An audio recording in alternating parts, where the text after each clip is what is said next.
യുദ്ധം ഉടൻ അവസാനിക്കുമെന്ന് ഇന്നലെ പ്രസ്താവിച്ച ട്രംപ് ഇപ്പോൾ മലക്കം മറിഞ്ഞിരിക്കുന്നു. യുദ്ധം നീണ്ടുപോകുമെന്ന് അദ്ദേഹം തന്റെ പാർട്ടി പ്രവർത്തകരെ അഭിസംബോധന ചെയ്ത് പറഞ്ഞു. ഒപ്പം തന്നെ ഹോർമിസ് കടല് പിടിച്ചെടുക്കുമെന്നും അമേരിക്കയായിരിക്കും ഇനി ഹോർമിസ് കടലിലേക്ക് നിയന്ത്രിക്കുക എന്നും കൂടി പറഞ്ഞു വെച്ചു.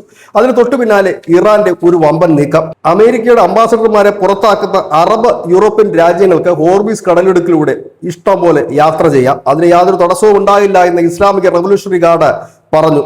ഇതോടെ ഈ രാജ്യത്തേക്ക് വരുന്ന അമേരിക്കയ്ക്കും സഖ്യകക്ഷികൾക്കും നേരെ ആക്രമണം ഉണ്ടാകുമെന്ന് കൂടി ഇറാൻ പറഞ്ഞു വെക്കുന്നു. അതിനോടൊപ്പം തന്നെ പേർഷ്യൻ കടലിൽ അമേരിക്കയ്ക്കും സഖ്യകക്ഷികളുടെ കപ്പലിന് സുരക്ഷാ നികുതി നൽകണമെന്ന് കൂടി ഇറാൻ പറയുന്നു. ഇതോടുകൂടി ഊർജ്ജ പ്രതിസന്ധി വല്ലാതെ രൂക്ഷമാകുന്നു. ലോകത്ത് മുഴുവൻ ഊർജ്ജ പ്രതിസന്ധി സൃഷ്ടിക്കുക, സാമ്പത്തിക അരക്ഷിതാവസ്ഥ സൃഷ്ടിക്കുക എന്നൊരു ലക്ഷ്യം കൂടി ഇറാന് ഇതിന് പിന്നിലുണ്ട്. ഏതായാലും ഇറാനെ സംബന്ധിച്ച് തങ്ങൾ നിശ്ചയിക്കാത്തവർ തങ്ങളുടെ കടലിടുക്കിലൂടെ സഞ്ചരിക്കേണ്ട എന്ന് പറയാതെ പറഞ്ഞു വെക്കുകയാണിത്. അതായത് അമേരിക്കയോ അമേരിക്കയുടെ സഖ്യകക്ഷികളോ ഉൾപ്പെടുന്നവർക്ക് ഇതുവഴിയുള്ള പ്രവേശനം നികുതി മൂലം നിയന്ത്രിക്കപ്പെടും. അതല്ല എന്നുണ്ടെങ്കിൽ ആക്രമണത്തെ നേരിടേണ്ടി വരും. അതല്ലാത്ത രാജ്യങ്ങൾക്ക് യഥേഷ്ടം ഈ പാത ഉപയോഗിക്കാമെന്നും കൂടി ഇറാൻ പറഞ്ഞു വെക്കുന്നു.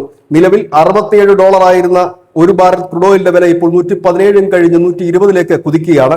ലോകമാകെ എണ്ണയുടെ ഞെരുക്കം തുടങ്ങിയിരിക്കുന്നു. പല ഗൾഫ് രാഷ്ട്രങ്ങളും എണ്ണ ഉൽപാദനം നിർത്തിവെച്ചിരിക്കുന്നു. നിലവിൽ ഹോർമിസ് കടലിടുക്കിൽ മാത്രം 2 കോടി ബാരൽ ക്രൂഡ് ഓയിലാണ് കെട്ടിക്കിടക്കുന്നത്. ഇതോടുകൂടി എണ്ണ പ്രതിസന്ധി രൂക്ഷമാകുമെന്നും യുദ്ധം നീണ്ടുപോകുമെന്നും ഉറപ്പായിരിക്കുന്നു. News desk Malayalam.